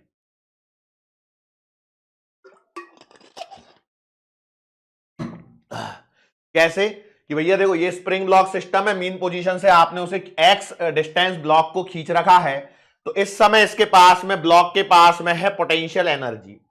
जैसे ही आप छोड़ोगे, ये कहानी चल रही है T बराबर 0 पर, जैसे ही आप छोड़ोगे और जब वो मीन पोजीशन पे पहुंच जाएगा ब्लॉक, तो भैया पोटेंशियल एनर्जी तो 0 हो जाएगी, लेकिन आपके पास में अब क्या होगी, ब्लॉक के पास में काइनेटिक एनर्जी। फिर ये ब्लॉक यहां रुकेगा नहीं, ये इसे कंप्रेस करते हुए आगे सरक जाएगा, और जितना आपने पहले एक्सटेंड किया था, एक्सपांड किया था, उतना ही ये कंप्रेस होगा। तो मतलब अब वापस से पोटेंशियल एनर्जी आएगी हाफ kx²। लेकिन यहां पर देखने वाली बात यह है कि ये मीन पोजीशन से इस साइड में है, यहां पर मीन पोजीशन से इधर में था। फिर यहां पर रुकेगा, पूरी पोटेंशियल एनर्जी आ गई, यहां रुकेगा, वापस से अपने मीन पोजीशन की तरफ मूव करेगा। तो जब मूव करेगा तो अब इस समय डायरेक्शन इधर में आएगी, पोटेंशियल एनर्जी हो चुकी होगी 0, लेकिन पूरी एनर्जी अब काइनेटिक एनर्जी होगी, एंड देन वो वापस एक्सट्रीम पोजीशन पर ब्लॉक मूव करेगा। ठीक है, तो ये पूरी है ओवरऑल कहानी जो मैकेनिक्स में स्प्रिंग ब्लॉक सिस्टम में, जहां जैसे काइनेटिक एनर्जी पोटेंशियल एनर्जी में, पोटेंशियल एनर्जी काइनेटिक एनर्जी में चेंज होती है, वैसे ही यहां पर L और C को यदि लगा दिया जाए, इंडक्टर और कैपेसिटर को यदि एक साथ सीरीज में कनेक्ट कर दिया जाए, तो ये LC ऑसिलेशंस यहां पर होते हैं। और इस LC ऑसिलेशंस में इलेक्ट्रोस्टैटिक एनर्जी जो है वो मैग्नेटिक फील्ड एनर्जी के फॉर्म में कन्वर्ट होती है, और फिर बाद में मैग्नेटिक फील्ड एनर्जी जो है वो इलेक्ट्रोस्टैटिक एनर्जी के फॉर्म में कन्वर्ट होती है, और इस प्रकार से ये साइकिल चलती रहती है। नाउ यहां पर एक सवाल दिया गया है जो 2022 की एग्जाम का एक सवाल है, प्यारा सा सवाल है। A series LCR circuit with inductance 10 Henry, L दिया है आपको 10 हेनरी, कैपेसिटेंस दिया है आपको 10 माइक्रोफैरड, रेजिस्टेंस आपको दिया है यहां पर 50 ओम, कनेक्टेड टू AC सोर्स दिया है, वोल्टेज दिया है 200 sin 100t। If the resonant frequency of the LCR circuit is nu naught and the frequency of AC source is nu, तो क्या आएगा, मतलब इनकी वैल्यू निकालनी है आपको। तो भैया देखो ओमेगा बराबर तो है 100, बराबर आएगा 2 पाई f बराबर, जो कि यहां पर न्यू है, तो न्यू और f एक ही चीज है। तो f बराबर आएगा 100/2 पाई, दैट इज 50/पाई। वास्तविकता में यही आपका न्यू है। ठीक है। तो न्यू आपको मिल रहा है 50 अपॉन पाई, तो न्यू जहां पर 50 अपॉन पाई नहीं है उनको काट दो। देखो ये गलत, ये गलत और ये भी गलत, तो यही तो आंसर है। लेकिन हमें एक और चीज पूछी गई है, रेजोनेंट फ्रीक्वेंसी। मेन मकसद रेजोनेंट फ्रीक्वेंसी का सवाल करवाना है। तो भैया ये आएगी कितनी, 1/2 pi under the root of LC। चलो भैया पुट करो वैल्यूज को, 1/2 pi under the root of L कितना है 10, C कितना है 10 और 10 टू द पावर -6। सही है क्या? अब देखना यहां पर एक और एक 2 जीरो कैंसिल, -4 ऊपर जाएगा तो ये आएगा 100/2 pi, that is again 50 upon pi, 50 upon pi. तो ये वाला करेक्ट आंसर है। Question is from 2020। अगला जो लास्ट टॉपिक हमारा इस चैप्टर का है, आ गए हम लोग। देखो कितनी देर, मैंने बोला था ना 15-20 मिनट और, बस थोड़ा सा इंतजार करो बस। सर 15 मिनट तो हो गए बोलने के बाद से, चलो ठीक है हो गए, तो और 10 मिनट और, ठीक भाई क्या दिक्कत है भाई, पढ़ने के लिए आए हो ना, तो पढ़ते समय ये 10 मिनट करके हम टीचर लोग आपका जो समय लेते हैं ना वो इसलिए लेते हैं ताकि वो आपको इंपॉर्टेंट चीजें बता सकें, कोई इंपॉर्टेंट चीज छूटनी नहीं चाहिए, इस पॉइंट ऑफ व्यू से ये चीजें बतलाई जाती हैं। तो भैया अगला है आपके पास में ट्रांसफॉर्मर। तो ट्रांसफॉर्मर क्या है, it is a static device, it is a static device which transfers electrical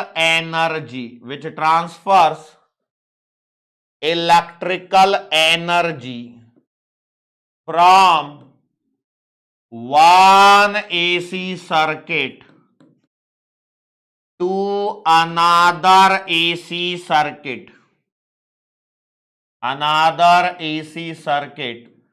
but यहां पर एक पॉइंट इंपॉर्टेंट होता है जो डेफिनेशन में मैं लिखवाना पसंद करता हूं, विदाउट चेंज इन फ्रीक्वेंसी, मतलब उसकी फ्रीक्वेंसी में चेंज नहीं होता है, फ्रीक्वेंसी में चेंज नहीं होता है, फ्रीक्वेंसी जो है वो आपकी एज इट इज बनी रहती है, फ्रीक्वेंसी जो है वो आपकी एज इट इज बनी रहती है। तो भैया यहां पर ध्यान रखना, ट्रांसफॉर्मर के जब कंस्ट्रक्शन की बात करते हैं तो इसमें होती है एक कोर, क्या होती है, कोर, जो कि एक सॉफ्ट आयरन की बनी हुई होती है। ये ऐसे विंडो जैसा स्ट्रक्चर रहता है, इसे हमने क्या नाम दिया, कोर। किसकी बनी होती है, मेड ऑफ सॉफ्ट आयरन, ठीक है, सॉफ्ट आयरन की बनी हुई कोर होती है। इस पर हमने क्या करते हैं, ऐसे आपकी वाइंडिंग करी हुई होती है, ठीक है, ये दोनों साइड में ऐसे हमने क्या कर दी, वाइंडिंग कर दी। यहां पर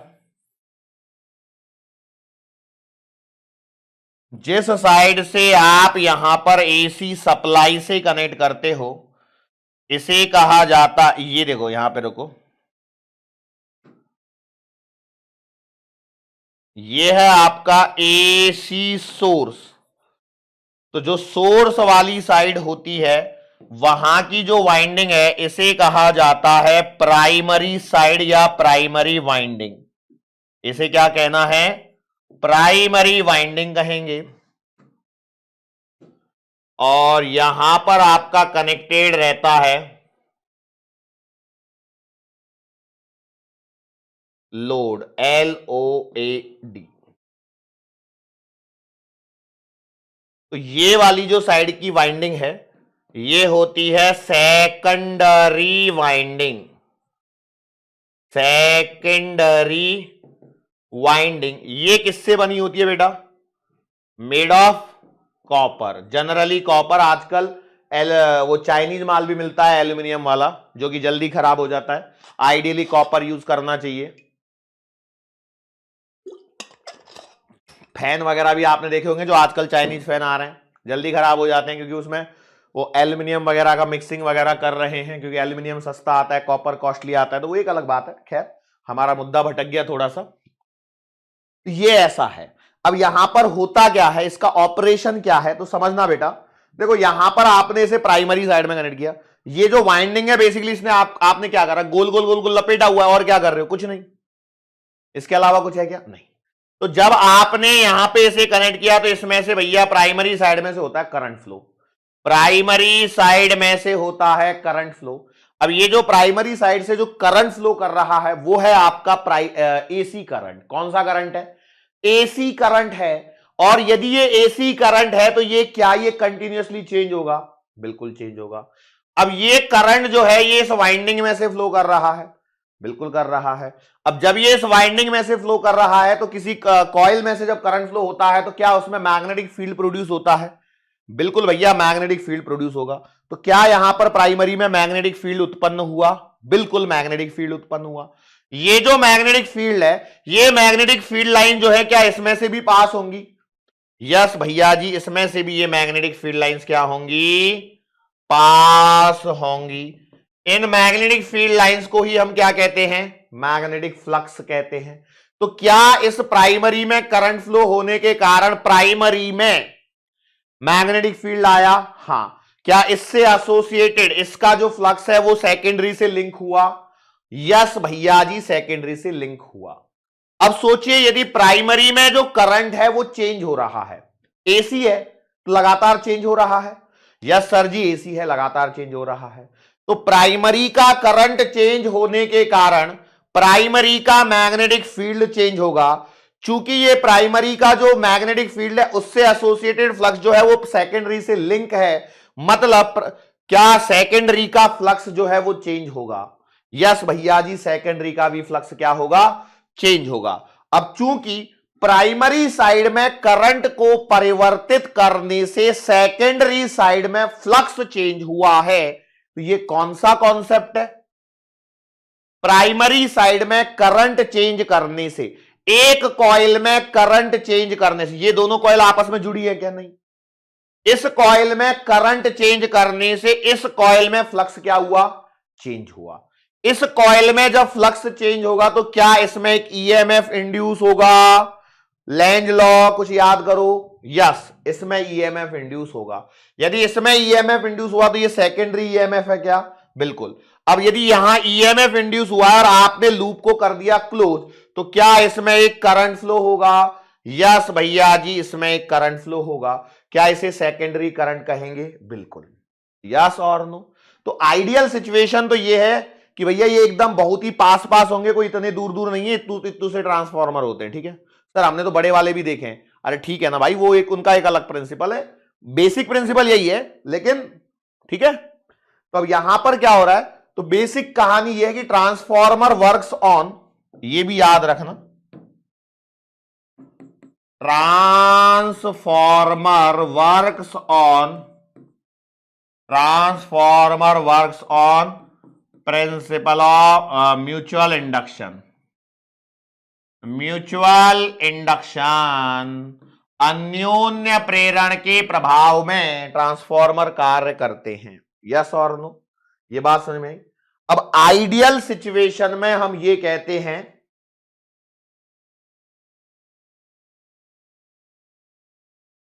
फॉर आइडियल कंडीशन ये होती है बेटा जी कि टोटल फ्लक्स इन प्राइमरी, जो प्राइमरी में जो फ्लक्स है is linked with secondary, secondary winding, yes और नो, ठीक है, ये है आइडियल सिचुएशन। तो हम ये कहते हैं कि भैया जी इनपुट पावर जो है वो आउटपुट पावर के बराबर होती है, यस और नो। एक और चीज यहां पर जो देखना, अब वो एक और चीज है वो ये है कि जो वोल्टेज जो है प्राइमरी का वो उसमें नंबर ऑफ टर्न्स के बराबर होता है, मतलब बीच में एक चीज और होती है। तो हम ये कहते हैं कि N1 upon V1 sorry N1 upon N2 बराबर आएगा V1 upon V2। And second चीज और है कि भैया इनपुट पावर बराबर आएगा आउटपुट पावर, तो ये आएगा V1 I1 बराबर V2 I2, सो यहां पर आएगा V1 अपॉन V2 बराबर I2 अपॉन I1। सो कंबाइनली मैं ये कह सकता हूं कि ट्रांसफॉर्मर का हर सवाल जो है वो आपका N1 अपॉन N2 बराबर V1 अपॉन V2 बराबर I2 अपॉन I1 से सॉल्व होगा। इस लेवल के ही सवाल यहां पर पूछे जाते हैं। कोई दिक्कत होगी क्या? मेरे हिसाब से तो नहीं होनी चाहिए। इससे रिलेटेड एक सवाल देखो, ये यहां पर सवाल दिया गया है, 2021 का ही सवाल है, बहुत ज्यादा पुराना नहीं है। यस और नो? क्या दिया गया है? हाँ, ये स्टेप डाउन ट्रांसफॉर्मर, ये एक और चीज रह गई यहां पे बताना, that is the classification of transformer. तो ट्रांसफॉर्मर का जो क्लासिफिकेशन है, ट्रांसफॉर्मर भैया दो टाइप के होते हैं। क्लासिफिकेशन ऑफ ट्रांसफॉर्मर हमें हमारे पॉइंट ऑफ व्यू से देखना है, तो हमारे पॉइंट ऑफ व्यू से दो टाइप के होंगे। पहला आएगा step up transformer. Step up transformer ये क्या होता है भैया जी? V2 greater than V1, secondary का वोल्टेज जो है वो प्राइमरी से ज्यादा होगा। और एक होता है step down transformer. Step down transformer, इसमें क्या होगा? प्राइमरी का ज्यादा होगा, सेकेंडरी का कम होगा। तो इन्हें ये ट्रांसफॉर्मर के दो टाइप हैं।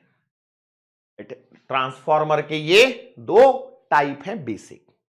आगे बढ़ते हैं तो ये सवाल, step down transformer connected to an AC main supply of 220 volt, ठीक है, ध्यान से समझना, is made to operate at 11 volt 44 watt lamp. तो ध्यान से समझना, इसने V1 दिया है 220 वोल्ट, V2 दिया है 11 वोल्ट, आउटपुट पावर दे रखी है 44 watt. Ignoring power losses in the transformer, what is current in the primary? I1 आपसे पूछा गया है, ठीक है। तो भैया देखो, अब इस सवाल को कैसे किया जा सकता है समझना। वो कह रहा है इग्नोरिंग पावर लॉसेस, मतलब आइडियल कंडीशन, मतलब आउटपुट पावर बराबर आएगी इनपुट पावर। अरे यस और नो? तो आउटपुट पावर तो आएगी V2 I2 और इनपुट पावर क्या आएगी? V1 I1। लेकिन थोड़ा बुद्धिमानी लगाइए, पावर आउटपुट तो आपको डायरेक्टली वैसे भी दे रखी है, 44 बराबर V1 है आपका 220 और I1 आपको निकालना है। तो I1 बराबर आएगा कितना आएगा यार? काट पीट के देखना जरा, 11 दूना 22, 4/20 मतलब आएगा 1/5।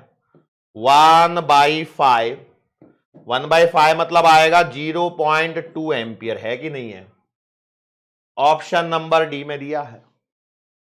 यस और नो? ये था आपका 2021 का लेटेस्ट सवाल। तो आपने देखा 2022 वाला भी मैंने आपको सवाल दिखाया, 2021 वाला भी दिखाया, एकदम लेटेस्ट फ्रेश सवाल है, बहुत ज्यादा दिक्कत वाली बात नहीं है, ठीक है। एक और चीज है लॉसेस की, जब हम वहां पे बात करिए तो लॉसेस, ट्रांसफॉर्मर में जो लॉसेस होते हैं, क्योंकि देखो कोई भी चीज आइडियल तो कभी नहीं होती है, कुछ ना कुछ लॉसेस उसमें हमेशा बने रहते हैं। तो जो ट्रांसफॉर्मर है उसके लॉसेस चार हैं। एक है फ्लक्स लीकेज, मतलब क्या होता है, जो प्राइमरी का जो फ्लक्स है टोटल वाला, वो सेकेंडरी तक नहीं पहुंच पाता है, पूरा फ्लक्स नहीं पहुंच पाता है। तो प्राइमरी का पूरा फ्लक्स जब सेकेंडरी तक नहीं पहुंच पाता है तो इसके कारण हुए लॉस को हम कहते हैं फ्लक्स लीकेज। और इसको कम करने के लिए वाइंडिंग्स को एक के ऊपर एक बहुत ही क्लोजली पुट किया जाता है, रखा जाता है। दूसरा होता है heat loss, that is I²R, इसको कम करने के लिए हम रेजिस्टेंस को डिक्रीज करते हैं। तीसरा होता है एडी करंट के कारण होने वाले लॉसेस, क्योंकि देखो एक तरह से यहां पे मैग्नेटिक फील्ड चेंज हो रहा है, और एडी करंट का फंडा क्या है कि जैसे मान के चलो ये कोई प्लेट है और इसमें से मैग्नेटिक फील्ड यदि चेंज हो रहा है, कंडक्टिंग प्लेट में से मैग्नेटिक फील्ड यदि चेंज हो रहा है तो इसमें क्या आ जाते हैं, एडी करंट फॉर्म कर लेता है, और इसके कारण एडी करंट लॉसेस होते हैं। तो ट्रांसफॉर्मर की कोर को देखोगे तो ये ऐसी पट्टी बन रही है कि नहीं बन रही है? तो यहां पर आपके ट्रांसफॉर्मर में एडी करंट लॉसेस होने के चांसेस होते हैं। इसको मिनिमाइज करने के लिए हम क्या करते हैं, कोर को लैमिनेट करते हैं। और लास्ट है हिस्टेरेसिस। अब चूंकि यहां पर क्या होता है, यहां पर होता क्या है, लगातार मैग्नेटाइजेशन डीमैग्नेटाइजेशन की प्रोसेस चल रही होती है। कैसे भैया, क्योंकि लगातार यहां पर मैग्नेटिक फील्ड अपनी डायरेक्शन को बदल रहा होता है। कैसे भैया, करंट लगातार अपनी डायरेक्शन को बदल रहा है। याद करो भाई, यहां लगातार करंट कभी इधर से इधर जाएगा, कभी इधर से इधर जाएगा। अरे बोलो यस और नो, कभी करंट इधर से जाएगा, कभी इधर से जाएगा, फिर ऐसे इधर। तो यहां पर क्या हो रहा है, कभी अभी इस करंट ने अपनी डायरेक्शन पहले इधर से जा रहा था, तो करंट ऐसे गया, तो मैग्नेटिक फील्ड इसके अकॉर्डिंग बना होगा। फिर करंट अगली बार इधर से गया, अगली साइकिल में, नेगेटिव साइकिल में, तो इसके कारण मैग्नेटिक फील्ड फिर से चेंज हुआ। तो लगातार यहां पर मैग्नेटिक फील्ड की डायरेक्शन क्या हो रही है, चेंज हो रही है। तो मैग्नेटिक फील्ड की डायरेक्शन लगातार चेंज होने के कारण यहां पर एक हिस्टेरेसिस लॉसेस भी बनते हैं। और इस हिस्टेरेसिस लॉसेस को कम करने का एक ही तरीका है, ऐसा मटेरियल यूज किया जाए जिसका हिस्टेरेसिस लॉस क्या हो, कम हो। जिसका एग्जाम्पल क्या है, सॉफ्ट आयरन। यस और नो, ठीक है। और इसी के साथ में यहां पर आपका चैप्टर क्या होता है, दी एंड, समाप्त। श्योर। चलो, तो ये तो थी कहानी भैया आज की अल्टरनेटिंग करंट इस वाले चैप्टर की। मैं उम्मीद करता हूं आपको चैप्टर अच्छे से समझ में आया होगा। और चैप्टर अच्छे से समझ में आया है तो आप इसे देखें ध्यान से, क्वेश्चंस की प्रैक्टिस करें, और क्वेश्चन की प्रैक्टिस करने के बाद में कुछ प्रीवियस ईयर के सवालों को लगा के देखें, आपका चैप्टर पूरा कंप्लीट बन जाएगा। ठीक है, आपसे सारे सवाल जो इस चैप्टर से रिलेटेड है वो आपसे डेफिनेटली बनेंगे। ठीक है, चलो तो कहानी को यहीं पे समाप्त करते हैं। That's it for today. आज के लिए बेटा बस इतना ही। मुलाकात फिर से होगी अपनी आने वाले अगले लेक्चर के दरमियान। सो तब तक के लिए धन्यवाद।